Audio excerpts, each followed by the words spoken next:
Hello students, मेरा नाम doctor गजनपुरी और आप देख रहे हैं हमारा YouTube channel student. Linear congruence के अंदर यूनिक सॉल्यूशन, नो सॉल्यूशन और इनफाइनाइट सॉल्यूशन किस कंडीशन में होता है आज हम बात करेंगे।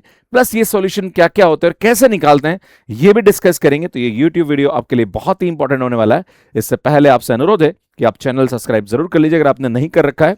एंड सुन, ये सभी टॉपिक मैं 1 बाय 1 पढ़ा रहा हूं, जहां पर मैंने 3 टॉपिक पे ऑलरेडी वीडियोस अपलोड कर दिया। इस टॉपिक में एक वीडियो और अपलोड कर रहा हूं जहां पर मैं बताऊंगा कि किस कंडीशन में लीनियर कॉन्ग्रुएंस जो रिलेशन होता है उसका सॉल्यूशन एग्जिस्ट करता है और किस कंडीशन में एग्जिस्ट नहीं करता है।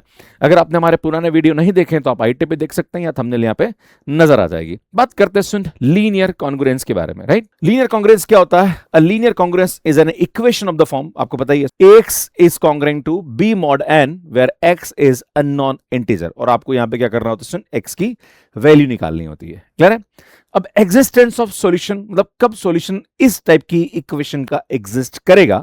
A solution exist if and only if the greatest integer, the greatest common divisor of a and n divisible by b। मतलब यहां पे क्या हुआ कि अगर मैं यहां पे a और n का जीसीडी निकालता हूं, ध्यान दीजिएगा, a और n का जो भी जीसीडी आएगा वो हमेशा क्या करना चाहिए स्टूडेंट, यहां पे b को डिवाइड करना चाहिए। अगर वो b को डिवाइड कर गया तो भैया सॉल्यूशन एग्जिस्ट करेगा, अन्यथा सॉल्यूशन एग्जिस्ट नहीं करेगा। तो आपको क्या करना है, सबसे a और n का जीसीडी निकालना, फिर इस b से डिवाइड करके देखना है। अब बात करते हैं कि सुन, नो सॉल्यूशन कब होता है। तो नो सॉल्यूशन कब होता है, जब इसका जीसीडी इसको डिवाइड ना करे, मतलब a और n का जीसीडी b को डिवाइड नहीं करता है तो नो सॉल्यूशन होता है, और करता है तो सॉल्यूशन एग्जिस्ट करता है। क्लियर है? तो यहां पे अगर आप देखेंगे तो सुन 2 और जैसे हमारे पास इक्वेशन दे रखी है और आपको ये पता लगाना है कि इसका सॉल्यूशन एग्जिस्ट करेगा या नहीं करेगा, और नो सॉल्यूशन है तो क्यों है। तो अगर बात करेंगे सुन, यहाँ पे 2 और 6 का जीसीडी हमारे पास 3 आ रहा, और 3 जो है ये इस 5 को डिवाइड नहीं करता है। क्लियर है? अगर आप देखेंगे तो सुन यहाँ पे क्या होगा सुन, जीसीडी ऑफ 2,6 की वैल्यू हमारे पास यहाँ पे 2 आ रही, और जो 2 है वो हमारे पास यहाँ पे 5 को डिवाइड नहीं करता। माफी चाहूंगा सुन, ये 2 है यहाँ पे, है ना। तो ये जो 2 है ये 5 को डिवाइड नहीं करता है, मतलब यहाँ पे सॉल्यूशन एग्जिस्ट नहीं करेगा। मतलब भैया कुछ भी x ले लो आपकी चाहे सर नहीं, एक काम करके दिखाओ सर, x की वैल्यू 3 लो, भैया 3 लेंगे तो कितना आएगा 6, और 6 में 6 का भाग लेगा, 0 रिमाइंडर आएगा। अगर x की वैल्यू मैं लेता हूं यहाँ पे 4, तो 4 8 आ जाएगा, और 8 में 6 का भाग लगाएंगे तो भैया रिमाइंडर हमारे पास 2 आएगा। आपकी इच्छा है कि नहीं सर मैं तो 5 लेना चाहता हूं, 10 में 6 का भाग लगाओगे 4 रिमाइंडर आएगा, भैया 5 रिमाइंडर कभी नहीं आएगा। क्लियर है? तो यार यहाँ पे इसका सॉल्यूशन एग्जिस्ट नहीं करता, मतलब x की कुछ भी वैल्यू ले लो ये कभी संतुष्ट नहीं करेगा। मतलब एक तरह से देखा जाए तो 2x माइनस 5 डिवाइडेड बाय 6, ऐसा कोई भी x एग्जिस्ट नहीं करेगा कि ये इसको 6 से डिवाइड हो जाए, है ना। इसका मतलब ये हुआ। आगे बढ़ते हैं।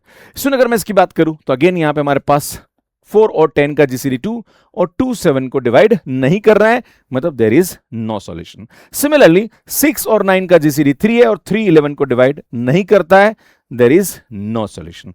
तो बात करते हैं यहां पे, अगर मैं एक इक्वेशन लेता हूं that is ax is congruent to b mod n, है ना। अब आपके मन में सवाल उठेगा कि सर सॉल्यूशन एग्जिस्ट कर रहा है तो यूनिक कब होगा और इनफाइनाइट कब होगा। तो हम क्या करते हैं सुन, ध्यान दीजिएगा, सबसे पहले हम यहाँ पे जीसीडी निकालते हैं, यहाँ पे a और n का जो भी इसका जीसीडी है, 2 केस बन सकते हैं, है ना। इस सुन यहाँ पे इसका जो जीसीडी है वो हमारे पास क्या आ जाए भैया, 1 आ जाए। क्या आ जाए? 1 आ जाए। और यहाँ पे हमारे पास जो जीसीडी हो 1 से बड़ी कोई भी वैल्यू आ सकती है ना, ठीक है, 1 से बड़ी कोई भी वैल्यू आ सकती है ना। जो भी वैल्यू है वो अगर 1 से बड़ी मतलब एग्जैक्टली 1 नहीं हो, ग्रेटर देन 1 हो, राइट। तो यहाँ पे हम जानते हैं कि यार 1 तो हमेशा b को डिवाइड करता ही करता है ना। हम क्या जानते हैं, हमारे पास रूल क्या है कि भाई जो भी जीसीडी वो b को डिवाइड करना चाहिए। तो यार 1 तो b को डिवाइड करता ही है, तो यहाँ पे ऐसे केसेस में हमारे पास क्या होगा सुन, यूनिक सॉल्यूशन होता है ना, ठीक है। और इसको हम यहाँ पे क्या बोलते हैं, इनकॉन्ग्रुएंट सॉल्यूशन भी यहाँ पे कह सकते हैं, अगर इसकी वैल्यू n से छोटी है, और वैसे भी n से छोटी ही यहाँ पे निकल के आती है।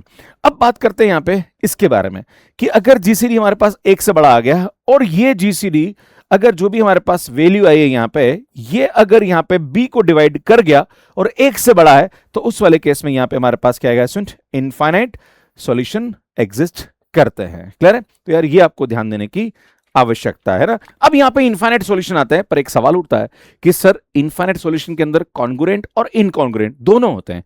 भैया आप बोलोगे सर कॉन्ग्रुएंट और इनकॉन्ग्रुएंट क्या होता है, यार इससे पहले मैंने एक वीडियो अपलोड किया, वो जरूर देख लीजिए। इसमें जब भी हमारे पास इनफाइनाइट सॉल्यूशन आता है तो सॉल्यूशन में कॉन्ग्रुएंट भी होते हैं और इनकॉन्ग्रुएंट भी होते हैं, पर जो इनकॉन्ग्रुएंट सॉल्यूशन होते हैं वो हमेशा फाइनाइट होते हैं। क्लियर है? मतलब इस n से छोटे जितने भी सॉल्यूशन वो सब क्या होते हैं भैया, फाइनाइट होते हैं। और जो इनकॉन्ग्रुएंट के अलावा जितने भी सॉल्यूशन होते हैं, कॉन्ग्रुएंट सॉल्यूशन होते हैं, वो सब के सब क्या होते हैं, इनफाइनाइट होते हैं। क्लियर है? ये आपको ध्यान देने की आवश्यकता है।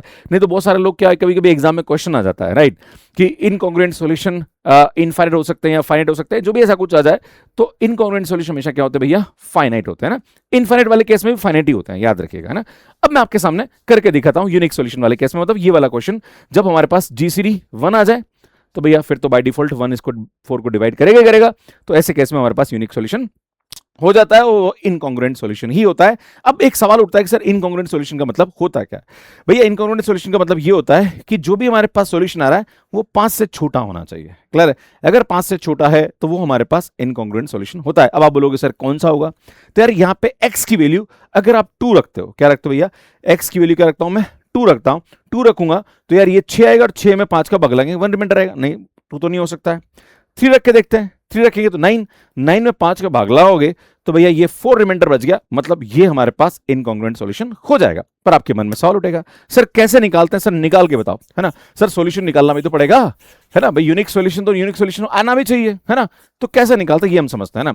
तो अगर हमारे पास इस प्रकार की कोई भी इक्वेशन दे रखी है, यहाँ पे ध्यान दीजिएगा ना, मॉड 5 है ना, ये हमारे पास कोई भी कॉन्ग्रुएंट इक्वेशन दे रखी है, तो सबसे पहले क्या करेंगे, इस 3 को उधर लेके जाइए, है ना।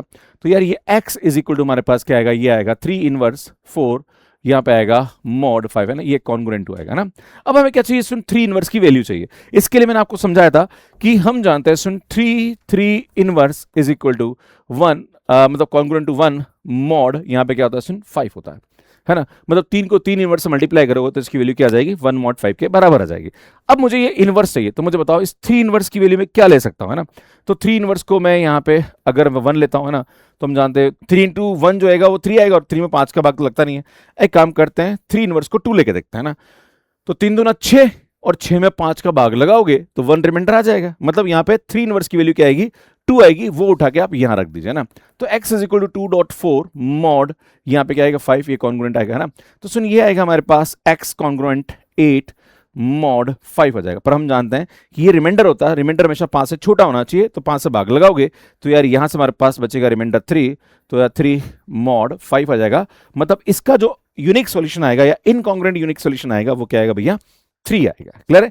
ये आपको समझने की आवश्यकता है। पर आपको ये बताना चाहता हूं, सुन याद रखिए कि इसके इनफाइनाइट सॉल्यूशन भी एग्जिस्ट करते हैं। आप ये नहीं कह सकते हैं कि सर ये यूनिक सॉल्यूशन वाला कैसे, मतलब इसके अलावा कोई दूसरा सॉल्यूशन एग्जिस्ट नहीं करेगा, भैया करेगा, पर इनकॉन्ग्रुएंट जो होगा वो यूनिक होगा। क्लियर है ना, याद रखने की आवश्यकता है ना। तो इनकॉन्ग्रुएंट का मतलब क्या होता है, सुन 5 से छोटा सॉल्यूशन, है ना। 5 से छोटा सॉल्यूशन क्या आ रहा भैया, 3 आ रहा, मतलब वो 5 से छोटा एक ही सॉल्यूशन एग्जिस्ट कर रहा है, राइट। अब आपको बोला कि सर 5 से बड़े और भी तो हो सकते हैं, कौन कौन से हो सकते हैं भैया, हो सकते हैं, क्या हो सकते हैं, 3 + 5 के, है ना, ये हमारे पास इसके सॉल्यूशन होंगे। जैसे आप k की वैल्यू 1 रखोगे तो 8 भी इसका सॉल्यूशन आएगा।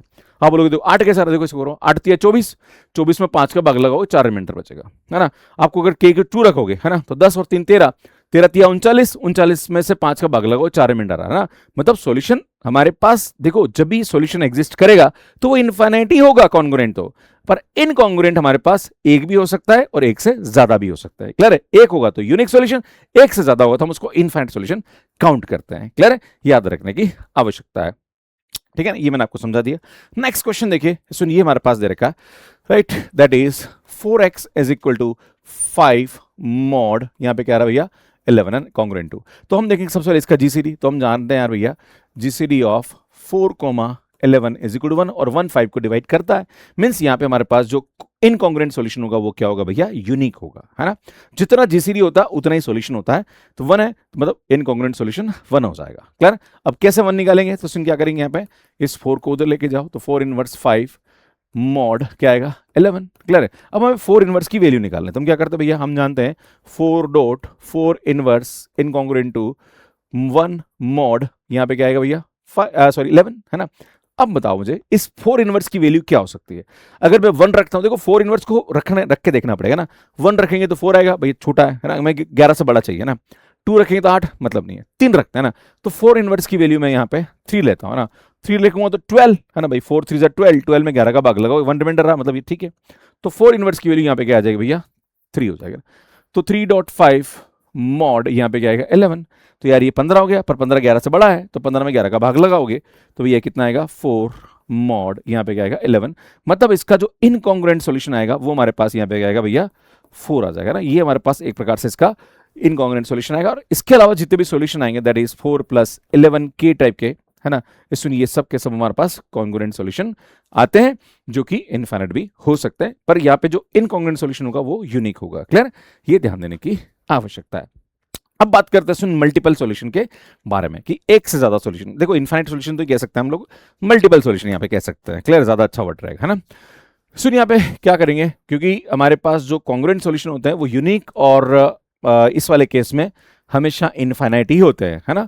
ठीक है, तो सुन यहाँ पे क्या करेंगे, ध्यान दीजिएगा, ये आएगा जीसीडी ऑफ 4,6 कितना है भैया 2, और 2 जो है वो इस 2 को डिवाइड कर रहा है ना, कर रहा है। मतलब हमारे पास यहाँ पे क्या होगा स्टूडेंट, सॉल्यूशन तो एग्जिस्ट करेगा, और जितना जीसीडी आ रहा है उतना हमारे पास यहाँ पे क्या होगा, इनकॉन्ग्रुएंट सॉल्यूशन होगा। मतलब 2 इनकॉन्ग्रुएंट सॉल्यूशन होंगे, मतलब 6 से 2 वैल्यू ऐसी कम होगी जो इस इक्वेशन को क्या करेगी, संतुष्ट कर जाएगी। कैसे, ध्यान दीजिएगा, है ना। तो सुनो हमारे पास यहाँ पे क्या होगा, अगर मैं इसको लिखता हूं that is 4x congruent to 2 mod 6 हो जाएगा। इसलिए यहाँ पे क्या करेंगे, हम इसको 2 से डिवाइड करेंगे, है ना।